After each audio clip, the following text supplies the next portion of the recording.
کیا آپ جانتے ہیں کہ ایک ایسی شرط بھی ہے جس کے بغیر عورت کی نماز قبول نہیں ہوتی؟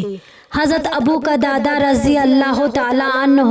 روایت کرتے ہیں، نبی اکرم صلی اللہ علیہ وآلہ وسلم نے ارشاد فرمایا ہے، اللہ تعالیٰ عورت کی نماز اس وقت قبول نہیں کرتا جب تک وہ عورت اپنی زینت کو چھپا نہیں لیتی ہے، اور لڑکی جو حیض کی عمر تک پہنچ چکی ہو اس کی نماز اس وقت تک قبول نہیں کرتا جب تک وہ چادر نہیں اوڑھتی۔ اس حدیث سے معلوم ہوتا ہے کہ نماز میں پردہ اور شرعی لباس انتہائی اہم ہے، لہٰذا ہر مسلمان بہن کو چاہیے کہ نماز ادا کرتے وقت اپنے لباس اور پردے کا خاص خیال رکھے۔